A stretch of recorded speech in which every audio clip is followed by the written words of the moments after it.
Was that really the best you could show? No.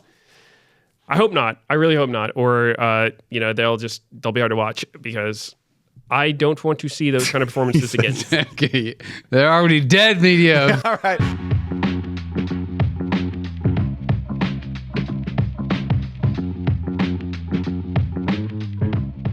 Hello and welcome back to the Dive Driven by Kia Season 10, episode number 10. Oh, that's just perfect. Nice 10 out of 10 episode we've got going here. We can kick it off. There was a Sheep Esports article about this being the first time in 13 years, the entire history of the LCS, that there's been no roster changes between splits. But technically, the lock-in tournament is not a split. Not technically a split. And it was really, really short. So it makes a lot of sense that you're not kicking someone after a short period of time, and also super hard to find a replacement at this time. But I guess we'll take the W. We'll take a win first there. First time in history, baby. Yeah, that's what everyone wants. They want teams that stick together through the trials and tribulations and overcome their obstacles. It was a 3-week split, but it's all good. Yeah, and in the article it says we've only had the 3 split thing globally for last year and then this year, right? And last year there was only technically a change because there was one change for Shopify because they were using Azael as a temporary sub for Seos. So that was the only change between split 1 and LTA North to split 2. So really it's kind of the same thing as that, and it's when you have a tournament or a split or whatever that's 3 weeks of regular season, it would be absolutely ridiculous to just be we built this roster. We really have a long-term vision. You played 2 games, you're fired. Yeah. Should have won those 2 games. Yeah, that would mean something was critically dysfunctional in the team if that happened. So, it's good that didn't happen. We get to see more of these teams. Yep. And Shopify, they're the team that looked by far the worst, and they're the team that won 2-0. There you go. They won all the games. Nobody else was on pure wins. Yeah, there you go. There was a DiamondProx interview that I thought was kind of interesting. He talks a lot about his whole career and his transition to streaming and his time with Moscow 5 and all this sort of stuff, which is pretty cool if you're a DiamondProx fan, if you're an old school fan. But kind of the headline quote that made it to Reddit was, the longer I streamed, the more I realized that being a pro was terrible for my health. When I was almost at rock bottom, I would still gather strength and push through. I couldn't let my team down. I do have a lot of regrets, but overall it was still a very fun part of my life. And I think it's really interesting because I feel like most people who have been a pro or who have been high, really high level, and especially in pro, will tell you that it is not generally a healthy lifestyle. It's just by nature of it. And I've always thought it was really funny when I tweeted about this before years ago, but when there was this big talk about, having more work-life balance for pros and burnout in pros and all this sort of stuff. And to me, being a pro player, if you're trying to be the literal best at something, that is just inherently an unhealthy pursuit, because it's super egotistical to think this Jimmy over here is going to play 18 hours a day, but I think I could do it with maybe a solid 6 hours a day, and the rest I'll take breaks. And it's you probably will not be able to be as good as this guy if they're putting their everything into it, and if they're able to do it without burning out. That doesn't mean that necessarily has to be your goal or should be your goal, but that is kind of what pro play is. You have to put your everything in it to be able to succeed at the very top of any game at pro level. And that is why it is so hard when people pour their everything into it and they lose. You're going to have lots of regrets. It's going to haunt you for years and years and years. And it's also why when you have success, it feels so incredibly rewarding because you put your all into something and it paid off. Yeah, I definitely agree that it's always going to be an extreme chase to try and be the best in the world at anything. Yeah. But there are things you can do to make the pursuit more, go about it in a more healthy way, for sure. And I like that there are optimizations that players and teams have done to try and get things that will help the process. But in the end, you are doing something that is at the most extreme. If you're trying to be the best in the world, then you have to be at the extremes of the human condition. And so there's never going to be an easy way to do it. You can do things to try and make it more healthy, some things are definitely more unhealthy than necessary. Like, you talk about like how many hours you're putting in and stuff, and like you want to have the optimal, rest so that you can, learn the optimal amount and everything, but you're still going to dedicate everything that you have to the pursuit. Trying to optimize that to be as healthy as possible. And back in DiamondProx's day, like there was a lot less support. Moscow 5 didn't have like physical therapists on staff and mental coaches on staff and all these things. It was just like it was a group of friends that were like crushing the game, and they had like Darian the Wizard Lizard, and they're just like trying to practice as much as possible and do everything they can to be at the top and stay at the top. And so yeah, it's always cool to hear though from like a lot of the old legends in general. So I think it's always cool to see those interviews pop up. Yeah, I mean it's a passion thing, like you were saying. It's you're like a group of dudes. That's how it felt in the really early days, and I think you just have to have the passion. You have to have the drive, and it's not healthy. It's an obsession basically, which is part of what makes you good and makes you care about it so much. And, when you have a whole team buying into it and you're working together, it feels like, kind of a brotherhood. It's awesome. It's super great. In the early days for me, it definitely didn't feel like a chore. I didn't feel like I was burning out. But sometimes, if your team's not doing great, if you're just like really not seeing eye to eye with your teammates on how to play the game, then I think the stress can get to unhealthy levels because it's something you're just like so all in on that if you have like differences with teammates that you can't get past, then I think that for sure burns people out. But ideally, you don't have that. Yeah, that's something he was kind of talking about as well. Is like obviously it's easier. It's going to be more rewarding when it's going well, and it's like, how rewarding it was in a team environment when you had really good players on your team and that sort of thing versus if you have, just a couple good players and some of the other players you're more trying to like catch them up or teach them or they're struggling or whatever. It's like when you're pouring everything into something and you're not getting the results out that you want, then it's a lot harder. That's why people always talk about like winning kind of solves your problems, right? Where it's easy to get along with everyone when it feels like it's worth it, right? When it feels like, okay, maybe this guy annoys me a little bit, but we're kind of slamming everyone. So like you can look past it, it's not that big of a deal, but it's a bit of a pressure point when it's just building. If you're losing and you're annoyed with each other, and then you're having to deal with conflict resolution and figure out who's messing up more, what the real problem is, and all that sort of stuff. That's when stuff can get really, really hard, and I think kind of come to a head. Yeah, I mean that for sure is a super good and relatable point. It's like so many things can be overlooked or washed away if you're winning and you're finding success because. Yeah, then you're getting happy just from the results. All right. I mean, honestly, I think we should just delve into some fan questions as well then. Yeah, let's do it. Because we've been asking sporadically and people have been sending in, Twitter comments, Instagram comments, YouTube comments. By the way, we did appreciate all the comments on the like remote Instagram like things that me and Azael were doing when we were in Brazil for the for first stand and stuff. That was fun. Glad to see people enjoying them. So continue to leave questions after these YouTube episodes or Spotify or always tweet us and stuff like that. But from Instagram we have one. What role is the most different play style from solo queue to pro play? And this is from @CMKLeet. That's a good one. That's always been a big thing. And I would say it's kind of changed over the years. I think that in recent years, before recent years, I would say top lane was the most different because in solo queue, it's a lot about, lane swaps are just so painful for top laners. And in solo queue, usually top, you want to play something that gets a lot of money and can team fight really well, right? The Jaces, the Ambessas, and these champions are sometimes good in pro, but not always. Whereas a lot of times in pro, as we've seen, it's like Sion, Cassante, Rumble, Renekton, whatever, safe blind picks that are solid. And in the earlier days, you had to deal with a lane swap. So that whole play style of lane swap is something that solo queue will never prepare you for. So I would have said before recently that, but nowadays it's more similar. I think you're still playing more tanks probably than you would in solo queue. Is a big difference.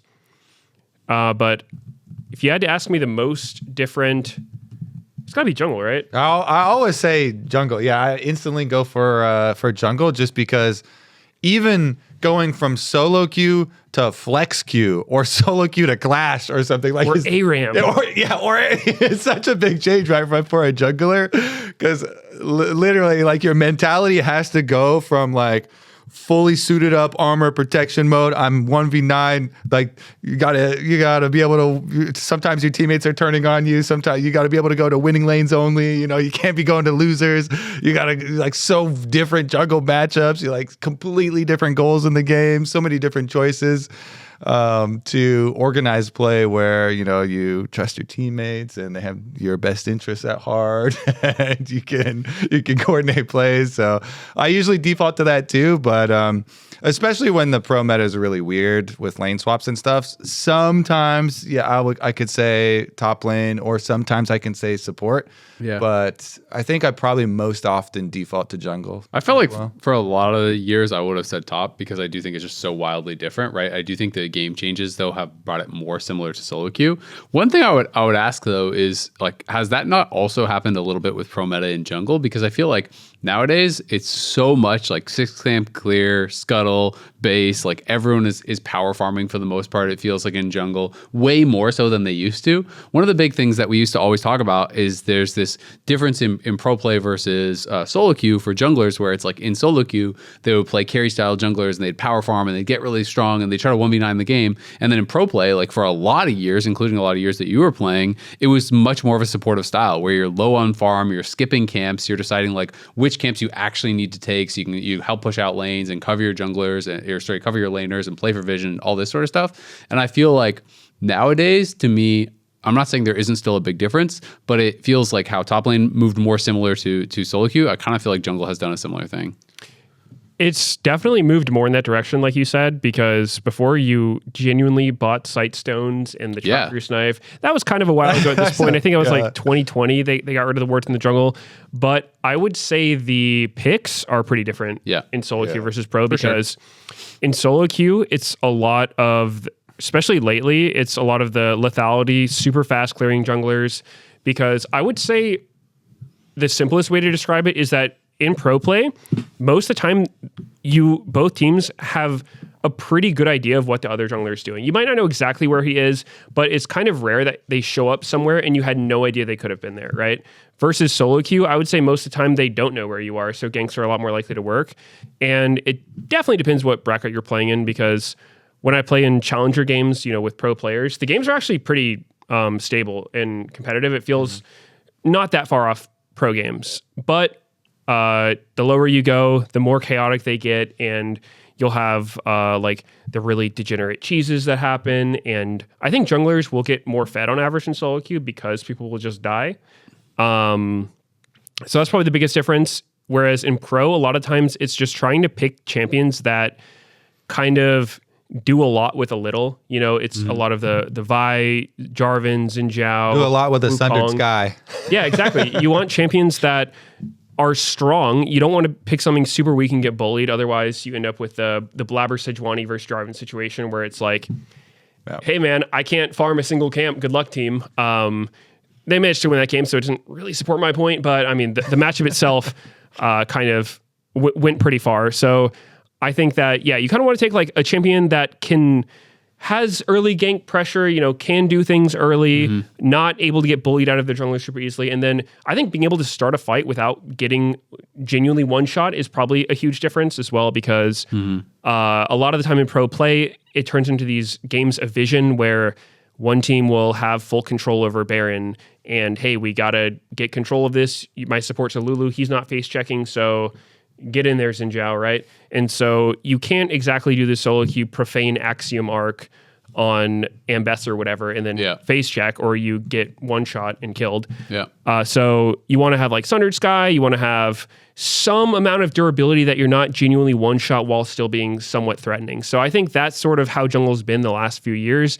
And you can play that way in solo queue. It's not necessarily bad, but generally people lean toward more hard carry champions, because as a Sundered Sky, Jarvan, or whatever, you can start good fights in solo queue, but if their AD carry starts going or their top laner gets really fed, like you can't do a whole lot to them. So I think generally people like the stuff that scales a little bit better with gold and solo queue. Yeah. It is interesting because I do think role quests have brought the game closer together between solo queue and pro, right? Because there's like less lane swaps, there's less movement. People are focused on their support quest or their jungle quest or whatever. But I would still say to me the two that are the most different right now are probably support and jungle. And I would say the least different, and I feel like it's almost always the least different, is just AD carry. Oh, definitely. I feel like AD carry is just you're just clicking minions and then you're clicking heads later. It's pretty much the same. Definitely. AD carry by far the most similar.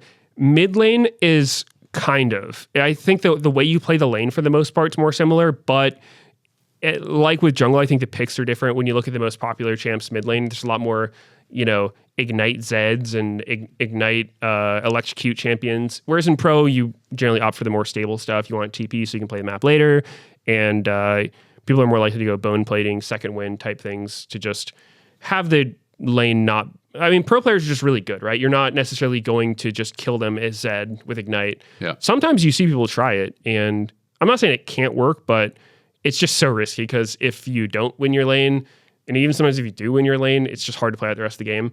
So, especially in enchanter meta, I just think assassins generally really struggle. It's like if there's a Lulu on the other team, I do not want to death mark in and get polymorphed. Yeah, I have enjoyed though that we have a decent amount of like carried jungles kind of making their way in sometimes with like Griffin and Jose's Lee Sin. Usually I'm like, we're not going to see super frequent, Lee Sin pick and stuff like that. And then we actually get some jungle carry games. But usually it's like because your choices for jungle, I think, are generally just more wide open than choices are for all the other lanes, because all the other lanes have to go their lanes and they have to play lane phase. And get your role quest, buddy. In jungle, you always get just so much more variance because, like, hey, solo queue, I could just turbo camp top lane. Like, I know this guy's a mega tilter, or like he's playing some very volatile matchup or some champ, and like it's super viable to gank him literally 4 times in a row and just like take him out of the game or something like that. And so I always think there are like really like there's just high variance in the decisions that you can make. But I have really been liking the role quests and the changes from this season. You kind of sparked that conversation in my head, and I actually we complain so much, especially on this particular podcast, about lane swaps and different lane swap metas. We are very anti lane swap here.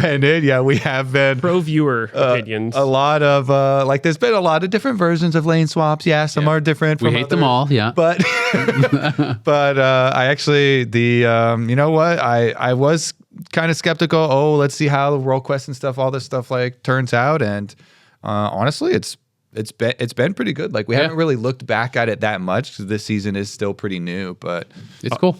Did you guys see that? I saw it on Twitter or something last night. There was some kind of European tier 2 league. A team asked the tournament organizer, hey, are we allowed to run 3 supports? So they had the support quest on their mid, AD carry, and support because they got rid of the farming penalty. And the game just got so absurd. I'm pretty sure in major leagues, they don't allow you to do how that. did they get the It's because on Tournament Realm, it doesn't block you from multiple people buying it. Yeah, you can Tournament Realm is just you can have whatever quest you want. Bugged with it all or whatever. well, they should definitely not allow that because then that's just not like the real solo queue, like your real game anymore. Yeah, I don't think they were supposed to. I think it's something fell through the cracks, but it was a good case study on why that shouldn't be allowed because they were up just so much gold. You're getting 40 gold pinks on everyone. You just have vision everywhere. And the support items themselves are pretty strong. Bloodsong and an 80 carry is like, that's worth it. Yep. Yeah, that's not the team's and fault. That's passive gold generation as well once it's complete. Yeah. I mean, whoever let them have 3. Kind of funny to see, but if I was a team who lost to that, I'd be like, why did you let them do that? I mean, the admins were trolling. Let's be honest. That's mega troll. They're super troll. Otherwise, I think we would see that in pro play because it's just on tournament realms. It's not restricted. We got another question here. This one comes from YouTube. They want some Lissandra jungle buffs. I think this one's directed to Meteos after we were talking about him being on the balance team. This one comes from 28 Art. It says, Lissandra jungle damage. I think she would be a great jungle champion if her clear was just a bit more healthy. A nice tanking CC mage in jungle that's never been heard of before. Only blaster DPS like Brandon Karthus. But now we want more smooth control, like a nice Sejuani CCing, but instead in mage format. Lissandra format to be exact. Thanks for listening, Meteos. I hope you buff Lissandra jungle. Oh, I think that was maybe targeted at Meteos once you get to the end there. Yeah. Gave it away. Yeah. Lissandra jungle. Well, it wouldn't really be my call, but if I was thinking about it, I mean, it doesn't seem that insane. Obviously, it would be good and pretty annoying. Picturing yourself playing. You see this claw come out over the wall. You might not even see the claw come out because the really good Lissandras will do that thing. Say you're ganking top or bot and you claw into the middle of those thick walls. As long as it's toward the side you want to go to, you can take it and it'll put you on that side. So you might not even see her showing up, and then she stuns you into a root with burst damage. So I could see the pattern being a little bit unfair. I don't think it would be super chill to play against. But I mean, as far as how balanced it is, I mean, as long as it doesn't clear too fast, I think it would be kind of reasonable because she's not that good at dueling. But I don't think it'd be super likely. I don't think it would be the best place for Lissandra to be personally. You know, I'm down for anything that gets some AP junglers because we are just only AD junglers in pro play. What's wrong with that? I like it. Sometimes it's fine to have variety. Yeah, sometimes it's fine, not all the time. When the top 20 are all AD junglers, and then the mid lane, the only AD mid laner is Yone. I don't want to see Karthus though. Sometimes you open up that box. Karthus can stay in the box. I think we can take some other things out of the box. There's some evils here, and I'm okay. You know what? Sometimes I'll play devil's advocate and say that we're in the lesser of two evils now, maybe. I guess I just wasn't that big of an ADC mid lane hater. I know a lot of people hated that, but I was more okay with that. But ever since they pushed those out, it just feels like it's just only AP mids because most of the AD mids are all pretty risky. Like Yone is one of the exceptions that can like actually scale and you know, pretty good gank assist and blah blah blah. Like has a lot of things. But besides that, you think about a lot of the popular AD mids in solo queue, and it's things like assassins, like you were talking about, right? It's like, oh, it's Kiana, it's Zed, it's Talon, it's whatever. It's stuff like this that people aren't actually playing in pro play, or it's like sometimes Yasuo or Aurelia or whatever, right? Like that people might bust out. It's more, a lot of the AD mids are more risky. ADC's mid have gotten nerfed so many times that last I've looked, they're all horrible win rate mid lane. So it just, I would be down if only for that reason. Give me a little bit more variety, bro. Yeah. In all seriousness, I think we have had very similar meta for a long time too. Yeah. So, you know, might be due to blow it up a little bit. Yeah, I don't think it's a bad meta. I feel like the game in solo queue and pro now it's actually in a pretty balanced and fair state, which you definitely can't say all the time. That being said, I think you always need change in the game because if it gets too stale, even if it's a really solid meta, you just want to see different stuff. So yeah, I could be down for some AD mids. It's always a question of how do you get them to be viable, because I remember during that solo queue. Yeah, because when it was the Corgi Tristana 2024 meta, my lord, laning versus that stuff was so hard. It was just, I remember one game I queued up Vex, I was filled mid, and I get up against Corki, who's sitting there with bone plating, walking behind my ranged minions and just Gatling gun autoing me to death, level 1, and I'm sitting here like, did I mess something up? Like, what am I supposed to do about this? You picked Vex, buddy. Yeah, I was like, my bad, because you know, you rush tank boots. Corki will come back to lane. His first recall is like a null magic ruby crystal, and he's killing me with that. And I'm just like, what? Like, I thought this was an 80 carry. So I think the way that they were, what made them good back then was pretty oppressive to anything else you might want to play. But I wouldn't mind if there was some way for them to be played mid. Just mixed in. Yeah, you know, I don't think it'd be too bad. The thing that worries me most, the alarms are going off when you're saying like you know, more AD carries and stuff in mid. Even if you give a small bump to like that general role, I already think in solo queue, Akshan is terrifying. Oh my god, that champion can't lose. It's crazy, especially because the higher you go, like the people that play it are like really good at Akshan players. They're usually like mains. That thing just takes over the entire game. It's insane. If I ever am autofilling mid, I'm always spamming that champion. And so you have to be real careful about buffing the ADs and stuff mid, because that guy will terrorize. Have you ever made the mistake?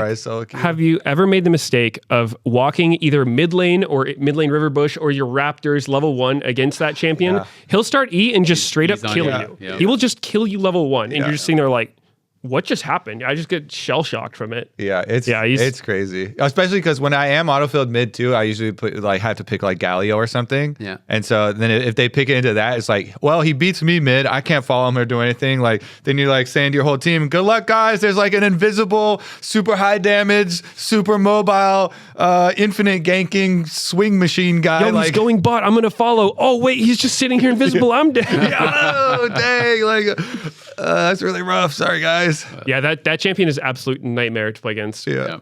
I will say I used to play a ton of Tristana mid before it got popular in pro, so I was really sad when it got popular in pro because I thought it had been OP for quite a while, and I was like, I know this is about to get blasted. It's about to catch some fat nerfs, and it did, rightfully so. We have another question here. This one comes from G-Rap Made Me Do It. With Fearless sticking around, do you think it would be better for the last game of a series to be blind pick with everything available?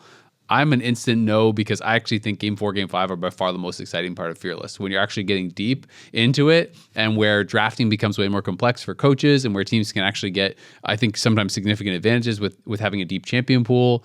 I just think that unpredictable nature of Game 4, Game 5 to me is the peak of Fearless.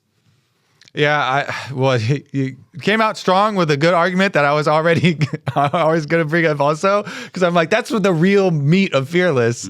So if anything, then once you started talking, then I'm like, well, what if we did all blind pick at the beginning or something in the first game, and then all of those are fearlessly banned for the rest of it or something like that? Maybe that could be fun. Or if they ever did implement the like best of 7 finals thing, something like that, like like if the series is longer or something like that, then maybe Game 7 goes. I do remember very fondly, like the OGN, like the two Shens and stuff like that, when it was super hyped to get full blind pick games like that, especially because theoretically it's like, oh, everyone's unleashed their best champions, right? But then it was I hated it as just a total coin flip of like well, a lot of times too it turns into everyone's best champions are usually the same because they're the most meta champions that are super OP. You don't get the super fun like, oh, Frog and Anivia or like an actual special pocket pick that way. You're blinding and then they just blind predicted what you're going to pick or like encountering you, and then it's just like you just start flipping coins. It's like, oh, this matchup is really horrible, but he probably won't go for that, and then you pick it and he just blinded it, or blind goes to the counter and you didn't go for it, so they get screwed. Yeah, I definitely, you guys pretty much brought up all the points I was going to, because I think a lot of the early league fans do probably have good memories from those like Game 5 OGNs, and I'll give it to you, there is some novelties, something cool about that, right? It's something you don't see very often. It does add a lot of tension to the Game 5, but I don't think it's worth it for the reasons that we mentioned. It's very rock, paper, scissorsy for what do you pick. And it just sucks if it's like these two teams are so close, but this one, they got hard countered because you could read the other coach's lips during draft and you knew what they were picking. That's or crazy. Something like that. That's why you see sometimes the coaches on stage with their book in front of their mouth like that. That's so funny. I never even thought about that. Yeah. So that kind of stuff could happen. Or even just mirror matches. I feel like most champions in the game aren't really meant to be played against themselves. Yeah, they're either boring or have unintended stuff going on with their kit, or either way, it's going to be very snowbally because obviously, like once one of them gets an advantage, the other guy has the same spells. You can't really stop them. Yeah. So I think the only funny mirror matches, there's probably more interactions, but like Draven versus Draven, how you can like catch his axes is pretty funny. But obviously, like I haven't played a blind pick normal game in a long time. I've always hated blind pick. I never wanted to play it for a lot of those reasons. I remember years ago playing blind pick, and I think it was when like some of these like tank, like Sunfire or whatever, all that type of stuff was really popular top where people go like Sunfire and Iceborne or whatever. And I remember just in one game, one of my friends was playing Zac Chop and there was Zac Chop on the other team and you could eat each other's blobs. Oh, and it was just like so stupid. Anyway, here's the next question. This one, Meteos, maybe you can answer this. This one comes from Fear the Jumbo. Is Cloud9 back? I don't think so. I don't think so from what I saw. That almost looked like they got 2-0'd. I think, that easily could have been a 2-0 with how game 1 went and how game 2 started. But it wasn't. It wasn't. That is true. I think maybe a little on the arrogant side of LYON to give APA Ziggs, right? That is, I'm not saying they lost the game because of that, but if you have somebody who is known to main a champion and be like very good on this champion, and everybody bans against him, it kind of makes sense to also do that. So I think whenever I see somebody do that kind of play where, hey, we're going to give you your best champion and, oh, we lost to it, I'm like, why'd you do that? So I don't know. Cloud9 does not look in top form right now. And they even said in their interviews after the game, they're like, hey, yeah, we're not doing so great. We're still having a lot of struggles that we're working through. So I don't think they're back, but maybe they will be. I would say they're at least back on the road to being back. They were in the ditch after America's Cup. They were literally dead in the ditch at the side of the highway. And it was really sad too, because they obviously all felt so terrible about it. And so that always feels, really bad. Obviously, that it weighed on them heavily. And so it was super nice for me to see like a lot of them, tweeting afterwards and stuff, how they also, their tweets weren't like, we're back, oh my God, we're so good now, we're the best. Most of their tweets were like, well, that was, at least a good confidence booster. It's just the opening, one series of a normal season, so it doesn't mean a whole lot, but it is good to get a confidence boost back. Because I felt like they really did need it like that. Like, the previous finals from Lock-In Tournament and America's Cup were obviously devastating, for them overall. And so really nice to see some positive mental to get back in there, especially against LYON specifically. Because, Inspired has the aura and like he can really get into teams' heads where they're just always like, oh my God, this guy always does the perfect play. What do we do? Like, how can we even like do anything? So I liked how, we can all meme on Blabber for like getting the Omega counter jungled as Sejuani versus Jarvan. But like he kept his mental strong, kept going for the, CC plays. And it was turbo underfed, but they still are able to, win the game. And so I at least like the positive mental angle for them. Yeah, I saw Vulcan and someone was just kind of like walking back in the hallways after they won, and I was just like, oh, like nice dub or whatever. And Vulcan was seemed really happy and stuff. So it's just nice when it's like you see the players that are really struggling after rough results. Like the players can look super down. Understandably, they're putting everything into this, and when you don't get the results, it's pretty depressing. So it's always just fun when you see them like they're feeling good about it. They know not everything's fixed, but it's cool to see people happy. And especially when people are criticizing Cloud9, they're always judging them by a much higher bar than most of the other teams in the league. Split? Exactly, because you're judging the top teams by, are you literally the very best? And so it's good and healthy to get those boosts back in. Yeah, you know who I think the series was huge for, or at least I think it was huge for APA, because in that game 1 he got a solo kill onto Saint, and I think he needed that. I think he genuinely looked like a different player after he died as Annie to Saint's Ahri that one time. He got all chatted on too, Yeah, Saint like swagged on him so hard for that solo kill, and it was just the fact that APA he could have avoided it so many different ways. He didn't drink his health pot. He didn't flash. He thought there was no way I ever die here. He overstayed, and then he died. And then Saint's all chatting him back, and that I think actually shook him. I don't know for sure. I'm not inside his head, but based on how he played afterwards and based on how that situation must feel, I imagine it felt pretty bad. So I think him getting that, because his Nivea solo kill on Ryze was pretty sick. It was like perfect amount of mana, perfect amount of damage to actually take out Ryze there. I think that was like he needed that to heal mentally. I mean, we can just talk about this series before we go to the break, and we'll talk about the rest. But I mean, it doesn't fix all of Cloud9's problems winning one best of 3 in a regular season, because again, people will not think Cloud9 fixed their problems unless they literally win the split, right? Because that is the metric by which they are being judged. That is the bar at which you are being held. So that is really, really tough, right? Only one team does that, and if they're not that team, people are going to say, I knew it. They choked, they did whatever, because they're a top team and they're kind of being held to that standard. But it still is like, while it doesn't fix all their problems, I think it was a really important win for Cloud9. You talk about APA, but I just think a lot of them, it's like, if you come back after a tough finals, after a really tough America's Cup, and then you play LYON right in the opener and you get super styled on, just 2-0'd, slammed, like after game one, even just seeing the player cams and Cloud9 walking outside, they looked pretty down. And you never want to read too much into it, but sometimes you can kind of like tell when the vibes are off, just like seeing the players. And sometimes, sometimes a team that's like really in a good mood, in together, when they lose, they're just like walking off stage together. They're chatting about it. And sometimes they look really depressed and none of them are talking to each other and all of them are spread out. And it's like, you can tell sometimes when a team needs a win. And I felt like after America's Cup and stuff, felt like Cloud9 needed a win. And so it was nice to see them, be able to pick one up, especially from a really tough start in game two. But it was a pretty fun series. I mean, I know there's like kind of like extra things going on. Inspired had his ear infection, so he had to play not in stage. He was playing in what we call Howling Abyss. I can't even think of the proper name right now.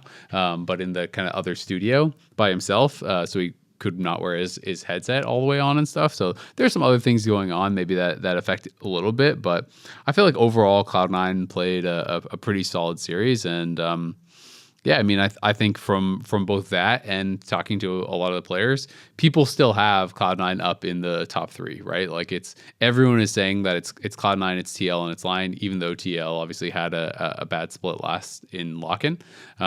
People still have them up there, so I feel like Cloud9 should be happy, and I feel like it's a pretty good start.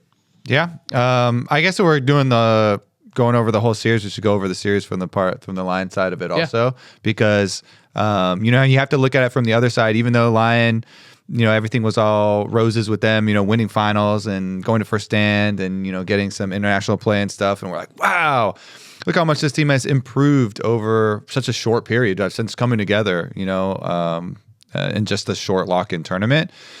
They did one of their classics where they got the Dokla counter pick with the Kennen onto Thanatos for Nectin.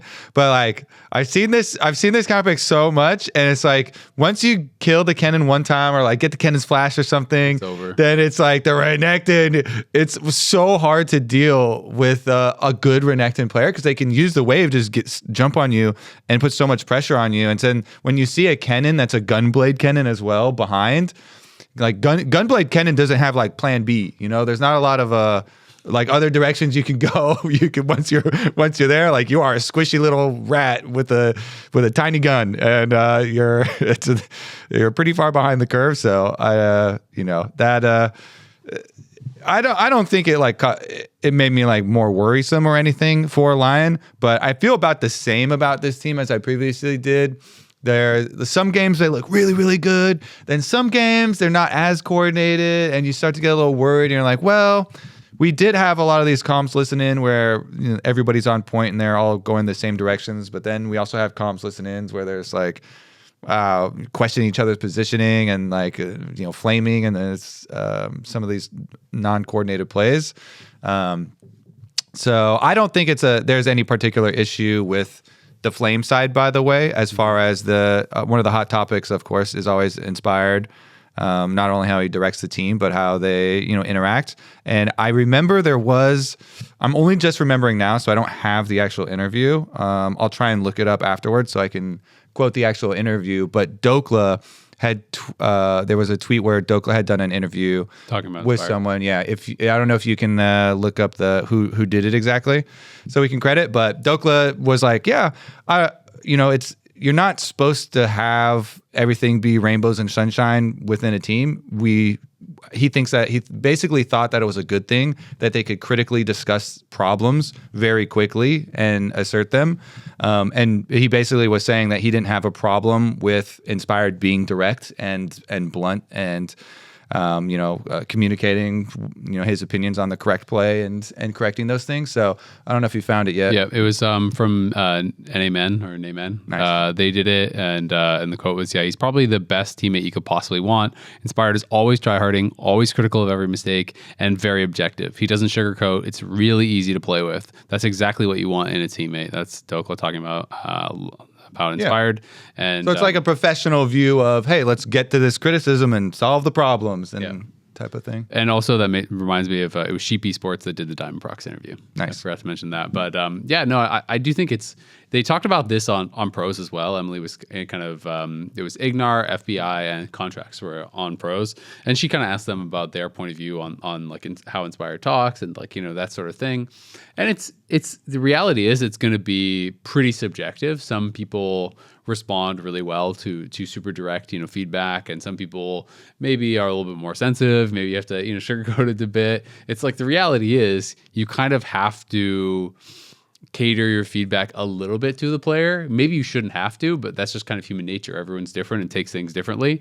And also, I think a point that was really good that they were talking about a bit is it's like, hey, if you're winning every game and things are going well, it's a lot easier to then hear, hey, like, you really messed this up, like, we should do this better, but you won the series, versus like everything is crashing down around you, you're struggling, you're losing all your games, and then this guy's like, hey, you lost us the game here. It's like you have to take into consideration like the mental state of the team and the kind of like situation and stuff.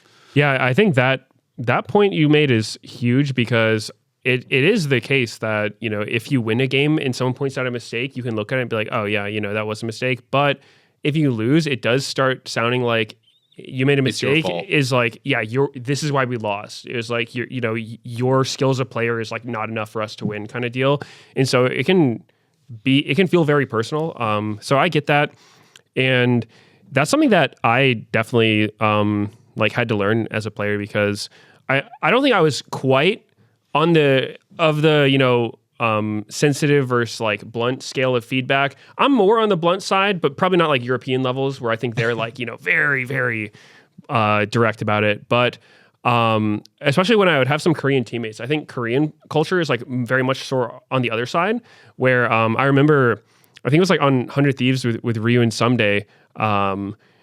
One time during feedback, I'd like point out something they do. I was like, you're trolling here, which, to me, it didn't feel like aggressive at all. Right. It's just like, making a mistake. But then I got feedback afterwards from like a translator coach that's like, hey, like they were kind of offended by the way you phrase this. And I was like, oh, okay, my bad. Like I wasn't trying to. So I think it is important that you understand who you're giving feedback to and like what they respond to, because even if you don't mean to offend somebody, you don't want to, right? And if you learn that you did, you should apologize and just try to learn from it. Yeah. That is one of the biggest questions and topics that we had for this team, even when this roster was announced for LYON, because of the star power and the possibilities of how each person's going to take it and work together. Yeah. So excited to see where they can get to, but they're definitely not the perfect team yet. Obviously, it's been a very short amount of time. Yep, but it is exciting, and we obviously talked a lot about the series because it was our finals rematch and everything. We are going to take a quick break, though, and then we'll be right back after this. Dude, this lobby is kind of comfy. It feels different. If this is different, I like different. I'm staying right here. Are you guys serious? We're about to get into game. Emily, let us enjoy it. You guys need to lock in. Maybe this'll help.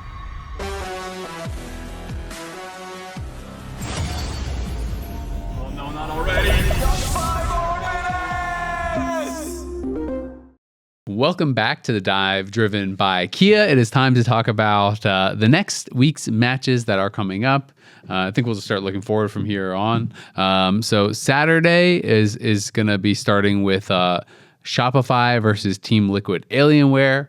And these are two teams that did not have the split that they wanted in lock-in, but did have a bounce back week. Obviously, like differing degrees. TL was looked at as a title contender, if not the favorite, and finished fourth. Shopify didn't get a single win, but both of them starting off on the right foot. And I think it was a pretty interesting one to talk about, because I feel like people are pretty high on TL, obviously from scrim rumors, but also from the fact that they looked pretty good against Fly. But I feel like I was more negative on their series against Fly than a lot of people, and I don't know how you guys came out of it feeling, but watching a lot of those fights, I felt like Fly was trolling more than TL was outplaying in a lot of times. And I think specifically to the MF game where Masu was playing MF, where it just felt like they were so disjointed, or even the FlyQuest game where they won, where let's be honest, FlyQuest bot lane was smacking Core and Yon. Oh, that was crazy. The Corky Nami one? Basically all games. Yeah, even the first game game that they lost, they 2v3 killed them, and then they 2v3 killed them again.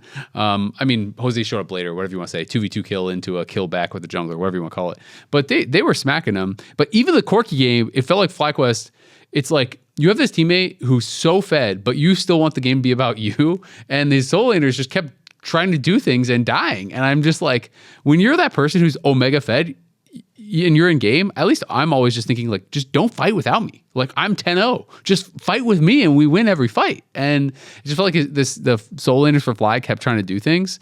And so it's weird because yes, TL did win. Yes, I think that is a positive step against a pretty solid FlyQuest team, but I felt like FlyQuest was trolling a lot of those fights, and I felt like even from gold advantages, some of their fights looked really close and had major mistakes from FlyQuest. So I came away from this a little bit uncertain still of TL and how to evaluate them, because it's like, yeah, you won. Yeah, everyone's still telling me you own in scrims, but like you were up like 5K, 6K in some of these fights and barely winning with like big obvious mistakes from the other side. You're still not buying. I'm not buying. Yeah. No, I remain to be convinced. Yeah, I know we were joking about, because I still put TL third, I think. Yeah. About how but- yeah, you're exactly the same too. But Yeah. I was like, all right, I'm not gonna trust the scrim bucks, but like it's still kind of like it's a slow process. Like I still kind of trust the scrim bucks. Yeah. I'm not getting rid of all my scrim And bucks. I talked to Spawn again, obviously, and I was basically like, well, sorry, bro. Like he was like, I've never won so many scrims in my life. This is crazy. Like basically, I'm like, all right, you know what? Scrim bucks though, they're not accepted on stage. And he's like, they will be soon though. And I'm like, ooh. So I'm kind of waiting for it. And then when you get a win, then I'm immediately ready to be like, all right, that's good. The scrim bucks are back.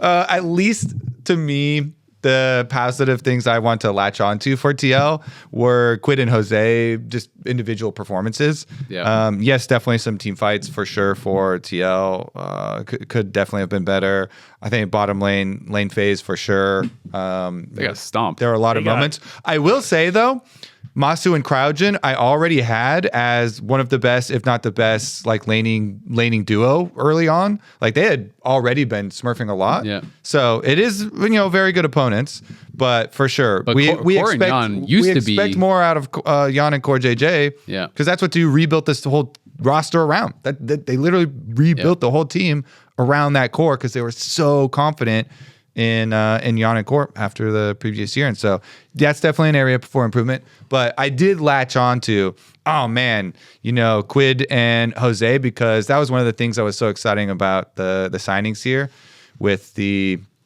everybody wants Quid basically, or wanted Quid. And to see some big carry performances there for TL. I was pleasantly surprised there, pleasantly validated a bit. Then I don't know. You were feeling pleasant. I'm still keeping. I think the third placement, the one step up bump was probably accurate, Reasonable probably so good. far. Yeah, I mean, reasonable. I think from the FlyQuest side, definitely their bot lane super impressive. Just absolutely smacked. I think outside of their bot lane though, it is not looking so hot. Especially, I think Griffin does not seem very connected with his team. I think in a lot of the games, in a lot of the plays. I don't remember. I think it was game 1, but there was a situation where FlyQuest bot lane had got a 2v2 kill, I think, and then Griffin was on the way to help them in the fight. But he wasn't needed, so then he went and started Dragon, and then FlyQuest bot lane recalled, and then Griffin ended up getting pushed off Dragon afterwards, which, I think anyone who's jungled in solo queue has had this happen, and you're just like, I hate my bot lane for that. But you don't really see it on stage. I feel like you would either have the team do Dragon or not do Dragon. It felt very odd to see them try to do that kind of play, which is just greedy and not possible. So yeah, I think in the end of last split, we saw a lot of games where Griffin's early plays just weren't working out, and then he got like really behind, snowballed on, and we've seen a little bit of that again so far this split. Like the Ambassa game was kind of rough. So I don't know if it's his decision specifically or the way that he's working with his teams, but I still think that is an area that they need to improve in. I feel like Quad was griefing in some of those games too. I mean, if we're just going to talk backwards, like the Annie game, there was, I know some people were flaming Griffin for this, but there was like, they were above mid lane by topside scuttle, and Griffin was going up there and sees Jose, and then Jose is kind of like pushing him back a little bit, and he backs off, and it's like, your jungler literally just saw the Pantheon walking to mid lane, and then Quad just kind of stays there, and he could have just walked towards the bot side river, and there's no possibility of a gank, and he just kind of like tries to walk straight back, knowing that the jungler was already there, and just like dies and gives first blood. And I think he even late flashed, if I recall, but like he died there. And then in this game where I felt like even with the lead that TL had, there was some pretty close fights, like some really low health bars and whatever. The fight that I feel like it really sealed it was like this top lane fight where Quad goes and pushes out a wave. They literally see TL clearing wards in their topside jungle. They have no vision there, not a single ward, because the last ward gets cleared. You know that they're topside. And then he just inexplicably, he's not even trying to walk to mid lane. He's literally trying to walk to his base. He clicks back through the jungle and then up towards his base.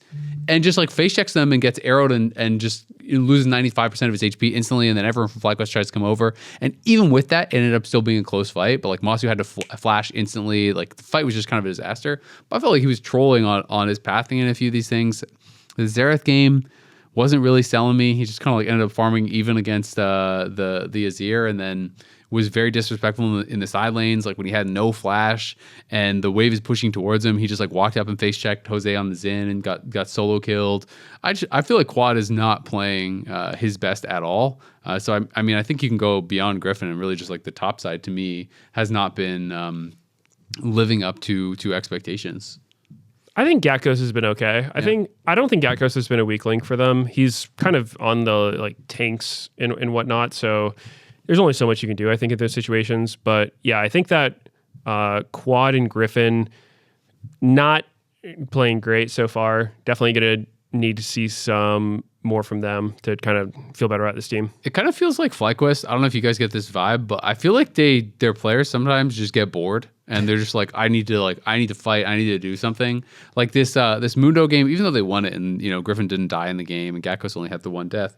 It was this that Corki game where Masu super carried, and there's just this fight bot lane where it was like, it just felt like they literally got bored. Where LYON, like Gatkos just tries to like E in on LYON with 0 Narbar, and Core is right there, and he just gets like wild growth and polymorph, right. And he just has to flash back immediately. He's low health, and then Griffin sees them, and you can freeze frame it.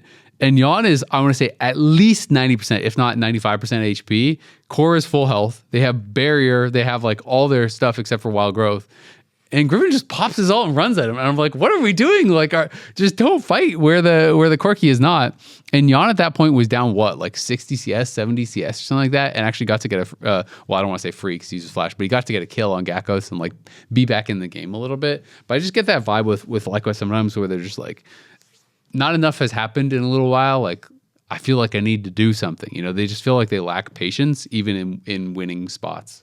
Yeah, I don't know if I said this last week for them, but I see it as a lack of planning kind of issue. Like it usually feels like they don't have super long-term game plans within the game, and it would make sense. I don't even know if that's actually true. Obviously, this is all just theoretical and speculative, but it seems like they could definitely benefit with some more clear in-game leadership and like more long-term planning. We need to do this and this and this. This is how we're going to win the game, and like they're agreed and in accordance a lot earlier than currently, because I feel like that would lead to a lot of the scenarios kind of like this where it's like more reactionary or spur of the moment or kind of take X fight, instead of having in your minds of like, all right, we need to get this item or this timing or something like that maybe. So obviously this team is all super, super young, so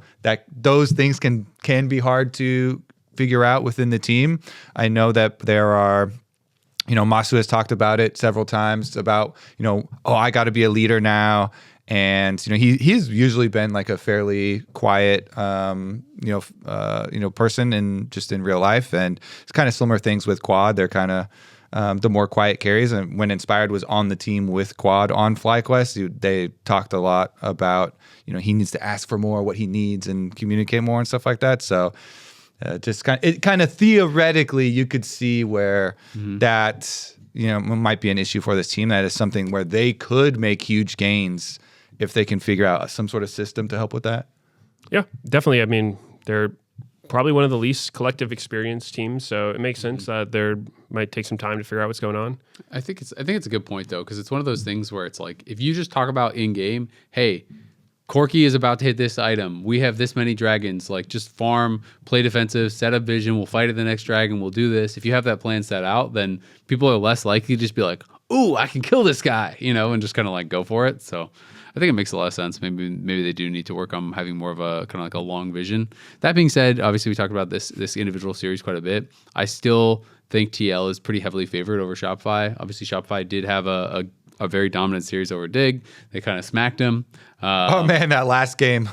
That one was over in like 3 minutes after a 20-minute pause. That game was a smacking for the ages. Yeah. For sure. That was one of the funniest games I've seen. Like, okay, so we actually have a clip as well because our producers before we didn't sometimes like we ask for clips and stuff ahead of time. They just put this one in there from the Dig and Shopify series. That is the top lane sequence, which is from let me check here if it was actually the first. It's from the second game, and it's the one where Dignitas are like trying to get back to their top lane outer tower. Hold on, it's volume is on. So Photon's up there, and it's the one where like here, look, Meteos. I'm sure you can remember the one, but I remember.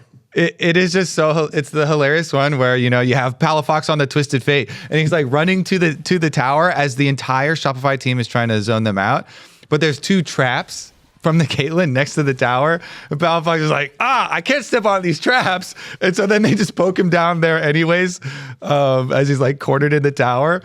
But then the funniest part to me is look at the follow up after they kill Palafox. This is maybe 1 second, maybe even less than 1 second after they've just killed Palafox. They're still clearly all here, positioned behind the tower. And then XU tries to run into that same exact position under the tower as Pantheon. And we're like, brother, Photon just teleported out to base. And Palafox just died out of there. Like, where are we going? And I was just cracking up. We're going to KBBQ. Yeah, this play was great because they showed a replay afterwards of Palafox's player cam reaction. Yeah. And we also got to see the ref behind him was also laughing at it. Because I don't blame him. It's such a ridiculous thing to happen. I genuinely think this sequence from Dignitas was like one of the worst macro sequences I've seen from a pro team in a long time. And I don't say that lightly because this situation of... Because he sees it. How often do you see a team where you're 5-man proxying their tier 1 and most of the time it'd be like, okay, these guys are overloading the lane, just let's do anything else. But instead, so before this, FBI is a lone bottom. He could push in the wave to the turret and just get plates and catch back up because, their lane didn't go great. But he just recalls. Understatement of the century. He just recalls for no reason. And then for some reason, they're just like lemmings walking into the turret one by one. They're like, we have to get to our tier 1 turret. We cannot let them continue to proxy us. And they just had 2 people sacrifice one by a time. I was just looking at it like, dude, what are we doing? That is such an absurd sequence of events. Like, I do not know what Dig was thinking. I actually want to hear like what Photon was thinking, because Photon's like, I'm out of here. He's Ornn. He's trying to like clear the wave. Then he goes to keep the next wave. And then he teleports out. I'm like, I think he had the right idea there.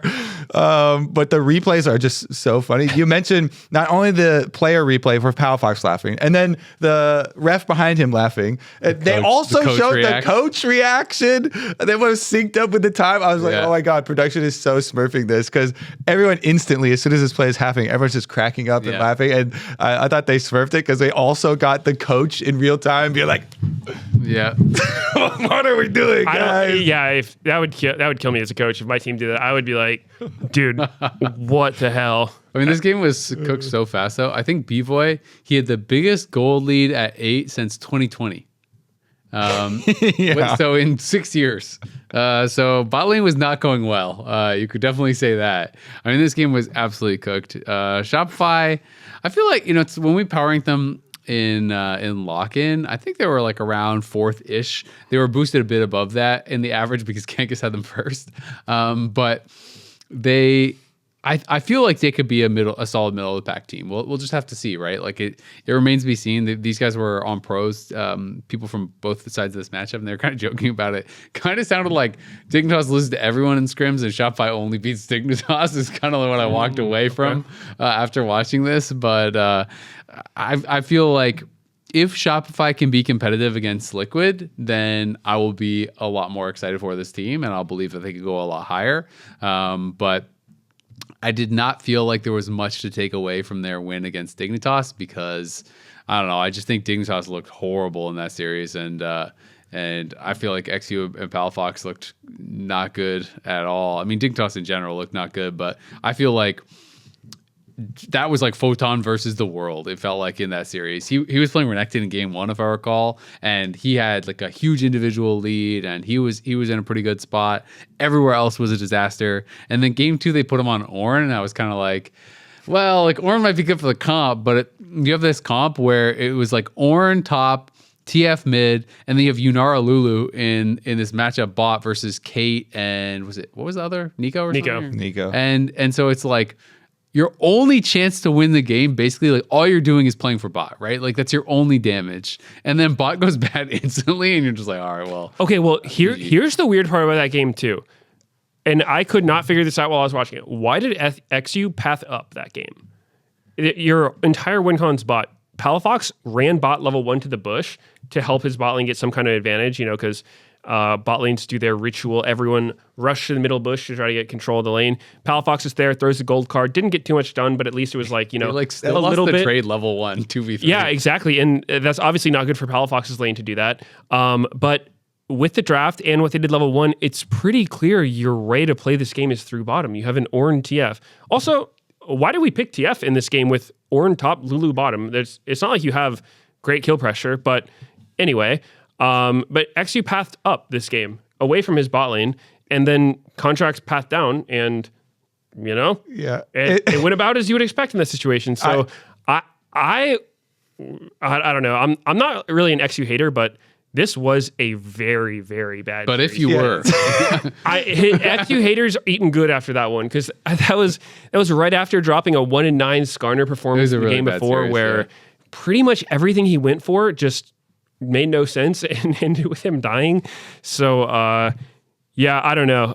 Maybe he was jet lagged or something. I'm not sure, but surely XU does better next week. Well, I had this whole thing. I don't know if you're listening to the cast, but I was talking also about like jungler's perspective on lanes like that, like the Caitlyn lane. And I was like, from champs, I was like, okay, well, you could address this Caitlyn Nico problem, but if you do, you have to do it early before they have already chunked out your bottom lane, and before like the problem just gets worse and worse, and then you cannot go address it because you'll just die also. And so you kind of have to like 3 camp go down there, or at least pass down towards that area. But okay, Kobe's positives for this matchup, for this series that we just saw for the side for Shopify was that Zinni looked much better individually and in coordination with the team. And Zinni was the player that was so hyped up coming from LCK Challengers. Like this was the change that Shopify made, changing him for Palafox, and it went very poorly in lock-in tournaments. But he did not hesitate on his Annie plays, which it's critical for that champion. Like that champion will look so bad if you're getting outranged and hesitant with your plays. And so he smurfed that one, really well coordinated with the team and played individually well. And so that's the positive here for this Shopify TL matchups that is going to happen this coming weekend. Is that he looked a lot better with the team, and they're going to need that playing against Quid on Team Liquid, who, as we've brought up the story multiple times before, but obviously Quid's first split as well was quite poor, and then he won MVP the second split. So and he remains one of the best, if not the best, depending on who you talk to, mid laner in the league. So going against DL with Jose and Quid, I think both performing super well off of their last game. It's going to be critical here for Shopify to keep that up and to hope that Zinni can have a strong performance here as well. I mean, I think there's lots of positives for Shopify. I feel like everyone on their team did pretty darn well. So it's just that it didn't feel like Dignitas was able to put up much of a fight. So I just didn't really feel like I got a better read on how good they are going to be amongst the rest of the competition. So this will be a really interesting one. Dig is also playing LYON. This is another one that is obviously expected to be pretty one-sided. We talked kind of a lot about both sides, but yeah, Dignitas. Dignitas was one game away from knocking out TL and Lock-In and making playoffs, right? So they obviously did all right in Lock-In, and we're very close. Even in that final game, had FBI not gotten killed off on that Nico engage that he we heard the comms he was trying to bait, which obviously didn't work out. But I feel like. I don't know. I'm hoping that this was just a bit of an aberration. Like they played horrible. They looked completely hopeless against Shopify, but they looked pretty decent in Lock-In. So I'm hoping that they can at least, put up a real fight and be pretty competitive, because I feel like coming into this split, I did expect that the midfield would be pretty wide open. And so I'm hoping that it doesn't just feel like Dignitas has the wheels completely fall off and gets just obliterated 2 weeks in a row. Yeah, I would say... So I'm definitely not predicting Dignitas to win or anything. Yeah. I think everyone's going to predict LYON.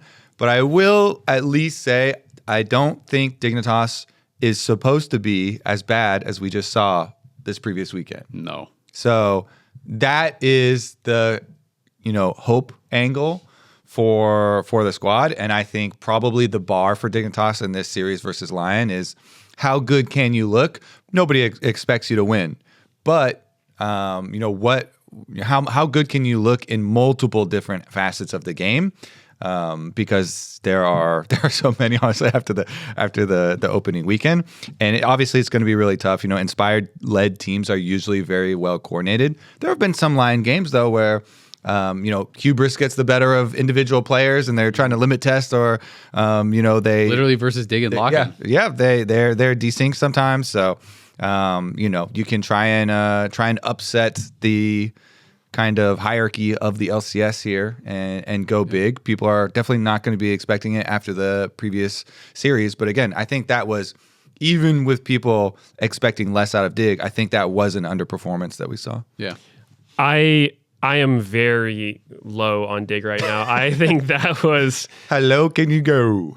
I mean, every series has a team that loses, but some losses are not like other losses. And wow, Dignitas looked so clueless in that one. I'm going to need to see more from them. Until then, if I could redo my power rankings, I'll move them down. Your expectations are low for Dig. Would you put them at 9th or 10th? Out of 8? Well, I would put them 8th, certainly. I didn't have them 8th before. I think I had them like 6th, maybe. Yeah. 5th? You had them highest. Okay. You had them highest. Yeah. Whoops on that one. So yeah, you had them 5th. Oh, how'd that happen? Maybe typo. But yeah, I would put them 8th after seeing what I saw. It didn't feel like a decent team that had a bad game. It felt like a team that really was just confused out there on the Rift. That they looked outclassed, and so yeah, I mean, setting up for the slingshot. Yeah, maybe I don't know. They're building momentum. The least expected. I don't know. That was bad. Yeah. It was tough. It was tough for sure. It was pretty bad. But yeah, I mean, only up from here. Nice to see Shopify do better. I think Shopify they're on the up, which they're inconsistent. Like I said, I think it was expected. They're the only team that can still go undefeated. This I never doubted them. Yeah, they're in first place. Sole possession. Now we just have to see are they good, or are they just better than Dig? And with Dig, we're gonna have to see. Was that really the best you could show? No. I hope not. I really hope not. Or they'll be hard to watch, because I don't want to see those kind of performances again. Okay. They're already dead, Meteos. I don't know. I don't know. Is everyone and their mothers all predicting Team Liquid to win their series and LYON to win their series? For sure. Okay. Yeah, for sure. Sunday, we have DSG Fly, which I think should actually be quite competitive. These are two teams that were really fun to watch in Lock-In. They had a 2-1 series in Lock-In. And, despite some of my criticisms about FlyQuest against TL, DSG is definitely an easier team. And one of the reasons that I'm kind of interested for this and think that Fly is pretty heavily favored is, while I think that Sajet and Lions can team fight pretty well, I think their laning 2v2 is the worst in the league. And I think Masu and Cryogen are smurfing the 2v2s right now. They just absolutely blasted LYON and Core JJ in their 2v2s. And this is a way easier 2v2 to go up against. So I am pretty worried for DSG through that angle. But that being said, if they can keep it close, I think Sajed is a really good team fighter. I think DSG showed us some really good stuff against Sentinels, and I think it's actually this or the Sen C9, but probably this is actually the most exciting matchup for me this weekend. Yeah. One thing I was looking at is, did Yunara win a game this past weekend? I think I want to say like almost every Yunara game ended up with Yunara just getting completely blasted in lane to the point where, there was a C9 game where they went down pretty far with Yunara up against Berserker's Caitlyn. There was the TL game where they had to lane swap out of lane very early with Yunara. Like it was just a complete bloodbath down there. And then there was the DSG Sentinels game where they were getting 2v2 dove at level 4 by a Vayne.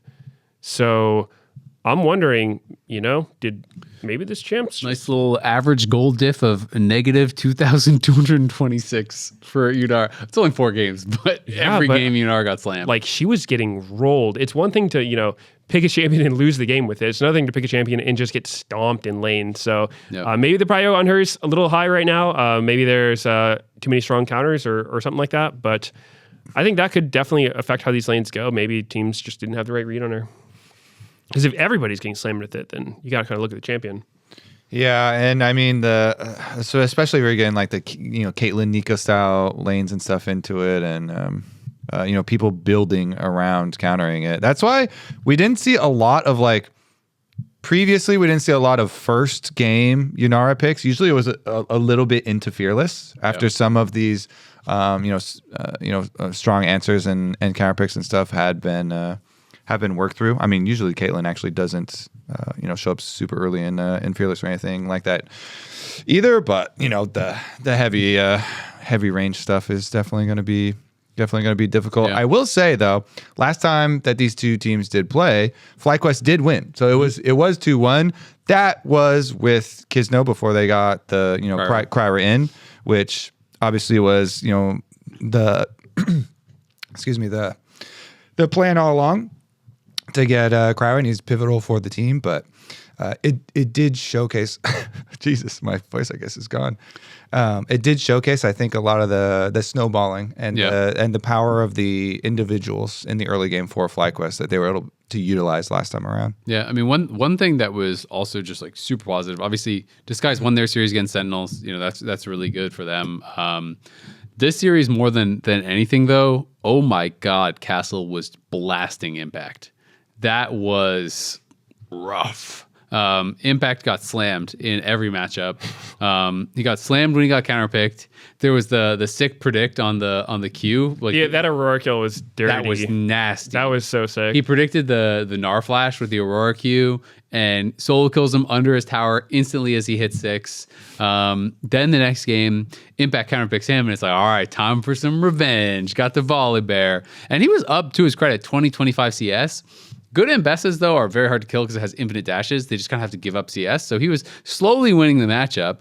But then he just took the laziest recall of all time on this Volibear. And legit 10 to 15 seconds before it happened, I'm like, oh, he should be careful on this recall because he could get flash killed here. Because Ambessa just flashes forward and ease you and just kills you, right? Like, he was literally at 80 health recalling on his tower with Castle in front of him pushing it up. And he just didn't cancel his recall, didn't back off. And then, of course, Castle just flashes on Impact and kills him. And it's like, okay, well, there goes your counter matchup. Now you're solo killed in that one too. And then he got smacked in the Rumble game as well off of this early skirmish where Castle roams down and gets, 1 kill, 2 kill, whatever it was, that topside fight.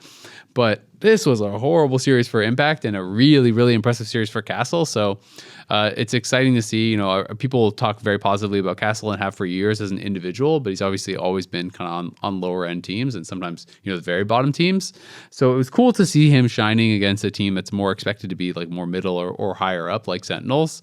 And so I'm interested to see if he can kind of like maintain that level or at least an impressive performance against Gatghost too. Yeah, one thing I want to say about that Ambessa kill on Volibear is I honestly have never seen an Ambessa do a Q2 flash the way he did to kill Impact there. Like, obviously, I think Impact was being pretty disrespectful with what he was doing, but the way that Castle actually executed the kill on him, I thought was pretty impressive. Like, I didn't even know that was a mechanic that you could flash during Q2 on Ambessa because it's kind of a weird thing to do. But yeah, it was smooth. It was cool. I agree, but I also felt like it was coming, and I still agree with you. Like I still agree it was really good, and but I could, when Ambessa, this champion, like she has so many freaking tricks up her sleeve. Like when he's positioning like this right outside of your tower aggro, and he uses Q1, I'm like, does Q2 flash reach? And maybe Impact was also like, nah, it doesn't reach. Yeah. But then it was well played by Castle. I think the way Castle was killing Impact in these matchups, really good. The Aurora predict, like that one was just so disrespectful. That one was nasty. That was crazy. It was so confident. He's like, he starts the dive with all. It's just like, I'm full committing to you. And then hard read on the Q. It's like, I know you're going to flash and I know exactly where you're going to flash. That was just, man. That one was like, when everything is like some scale between misplay and outplay, right? That was like 95% outplay, right? And then there's obviously, I'm sure some stuff Impact could have done or whatever, but like that was just a sick play from Castle. To me, the Volibear recall was 95% misplay. That was just like, you just should not be recalling in his face. Even if he doesn't do Q2 flash there, like he can flash on you and kill you with an auto attack, literally. Like he was under 100 health.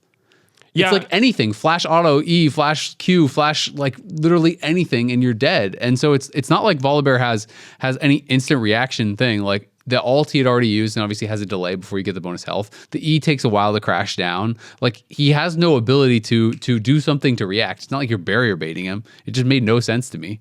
Yeah, I think it was definitely disrespectful, but I mean, I gotta give Castle some credit. Yeah, Castle played it really, really well. I think he did that cleaner than most people would have. I think that Impact was definitely ready to flash it if he did it, but I don't know. Like when I watched it in real time, I was like, damn, I didn't think that Castle was gonna do it like that. Like that was kind of sick. Yeah, that was super clean. I'm really glad that we got to interview Castle as well, because he was like, yeah, I've been in North America for like 2 years, and this is my first stage interview. Because he's been on so many, losing teams, and so that was super nice for him to get his moment, get an interview afterwards as well. Because Schmurf, yeah, I mean that one was kind of shocked me when I heard that. It was like, oh my god, like he's been here that long and he hasn't been interviewed.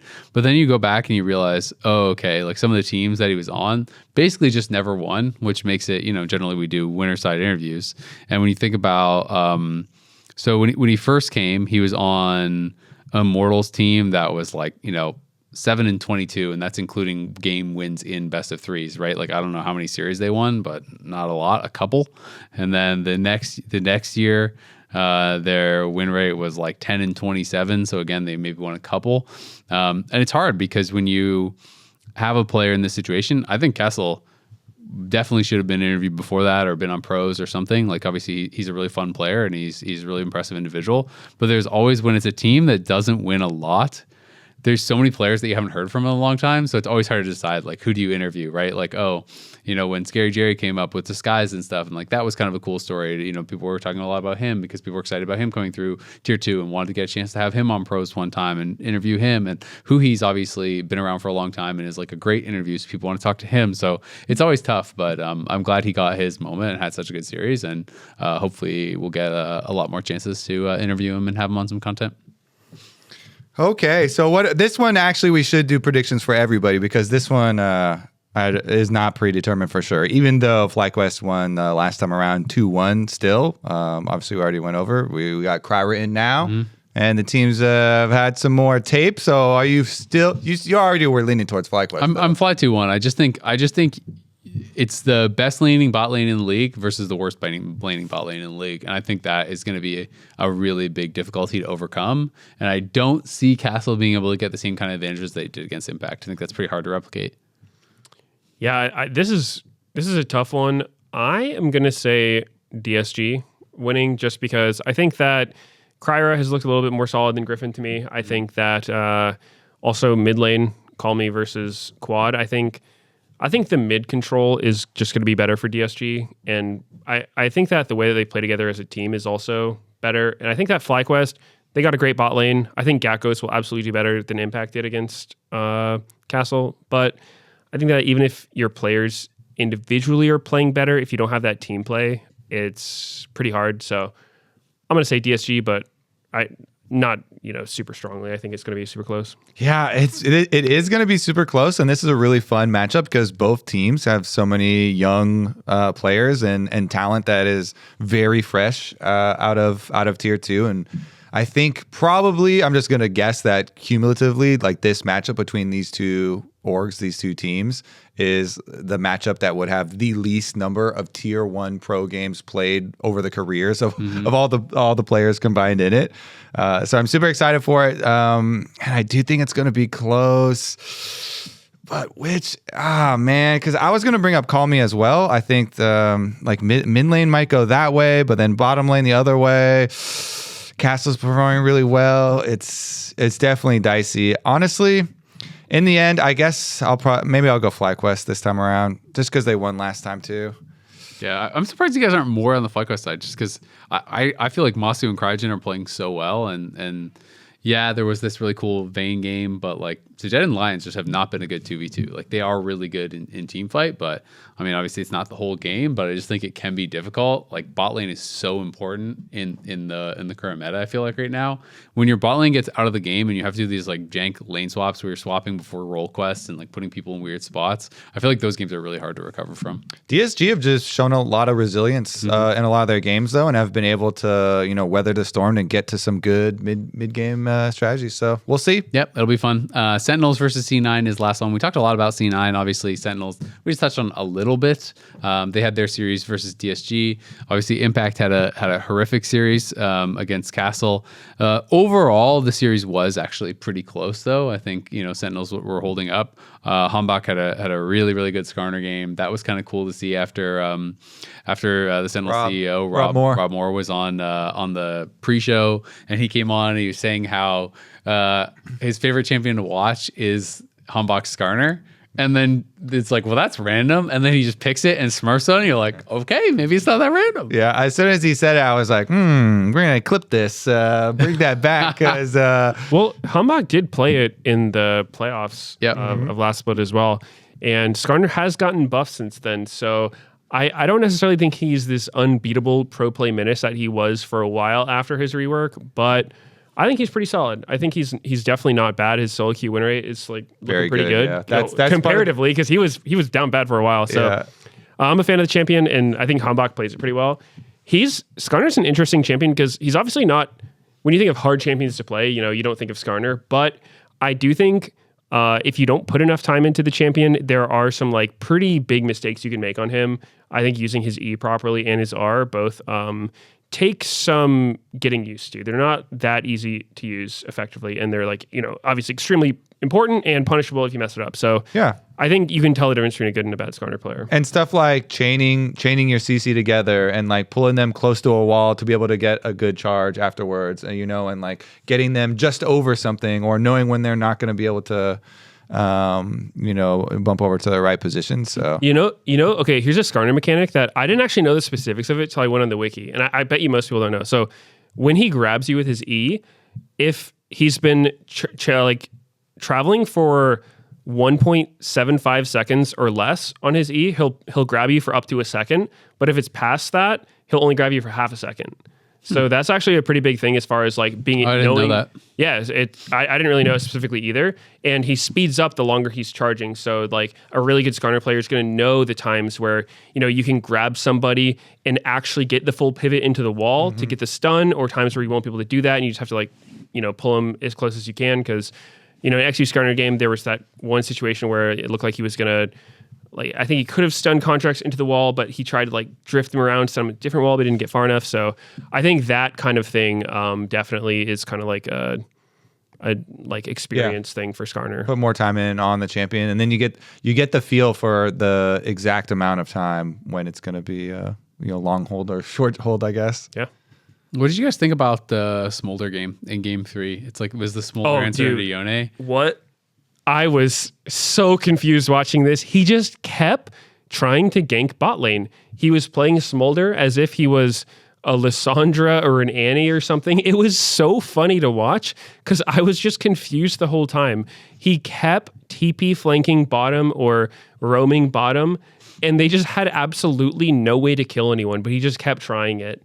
And it was just weird. His build also Trinity into IE, maybe world first time those items have ever been built like that on any champion. This was like a season 3 Corki build or something. I don't know. I was so surprised when I was watching this. I was like, what are you doing, Darkwings? Like, I don't know. That was weird. I mean, the TPs to me started after it was already kind of cooked because they had that topside fight at the Scuttle where they lost that fight. He lost his flash, had an early base. Then he came back with no flash and Cryer was there and he was trying to help him push out the wave. And then they got 2v2 killed, died. Then he like TP'd back, got solo killed by Call Me. It was like, okay, at that point, it's already pretty rough. And that was after his bot lane got 2v2 dove at 2 minutes or something like that by the Vayne. So a lot of things had gone wrong. But so I'm not saying he solo lost the game, but I'm saying the plays he went for didn't work, and I don't think there was any way they could have worked. And okay, it's like if you're playing a champion like Annie, I get looking for these things. Yeah. You know, go for the low percentage plays that have some chance of working, but you're Smolder, man. Just go stack your Q. It took him, I don't know, 24 minutes or something to get his 225 stacks. And because like he was spending his time just looking for very odd ganks. I don't know. It felt a little desperate. Yeah. A little desperate. This matchup already, the Sentinels Cloud9 that we are, looking forward to, is already really one-sided. So, last weekend's games didn't really like sway my mind much. Currently, this year, Cloud9 are 6-1 versus Sentinels. They played a lot because they also played at America's Cup. And so we've got a lot of tape and data on this one, even though it was such a short split because they also played in America's Cup. And I got the stats ahead of time for basically people were like, well, what's the biggest diff in this series? And a lot of you might think, hey, it's probably going to be top lane, right? Thanatos beating up Old Man Impact. That's got to be like the biggest goal difference in the early game at 14. Well, I've got news for you. It's not even the second biggest difference between these two. No, mid lane doesn't even score. Like that's the last one. The biggest difference so far, at least in the 7 games that they have played this year. AD carry has had the biggest early game gold gap. We take the like 14-minute breakpoint because that's like approximate for like lane phase. Timing. Used to be when and jungle. So AD carry and jungle have gotten the biggest gold leads. Thanatos, of course, everyone's like, yeah, Thanatos obviously should just giga gap impact in lane, especially. But it's been overall a team gap. The averages have looked very, very good. Obviously, they've won most of the games, but it's are these stats? Are these stats from their head-to-heads?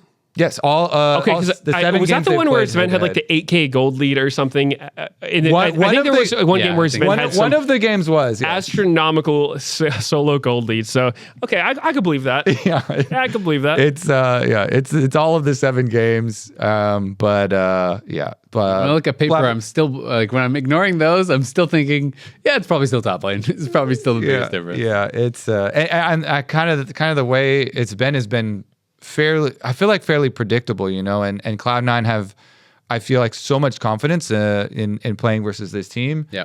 So it's kind of a good luck here. So honestly, I feel like this one's probably going to be pretty one-sided for our predictions as well. Yeah, definitely going to predict C9 for that one. C9? Yep, underdog story for Sentinels. I'm always rooting for Impact though. Yeah. He's he's a good friend of mine. I really like playing with him, and he's just a great dude. But he has really been struggling lately. Yeah. So I'm always hoping for him to turn it around. I mean, last year I think he had a really rough year. Lock-in, I think overall Impact actually was playing pretty well. But obviously first week of spring was brutal. He got slammed by Castle, and then to be going from that into a Thanatos matchup is really, really tough. That is, the top laner that pretty much everyone will tell you is the best laning top laner in the league in Thanatos. So we'll see if Impact can have a bounce back week. I do believe in him and his work ethic. He's been so good for so long. So hopeful that he can bounce back because if you have a really bad year last year and then if you're starting off rough this year, then it's going to be tough to to maintain your spot. That's kind of the reality. But it's going to be an exciting weekend of games. I'm looking forward to it, especially the DSG versus Fly one. That's definitely the one I've got my eyes on. And that is going to wrap it up for us here on The Dive, driven by Kia. Be sure to subscribe to us on Spotify, Apple Podcasts, and YouTube so you don't miss an episode of The Dive. Also, leave a comment if you would like. We grabbed some questions here today for the episode, and we're going to continue to do that throughout the year as we so choose. LCS returns this Saturday, 1 p.m. Pacific, as Shopify Rebellion takes on Team Liquid Alienware. We'll see you all there.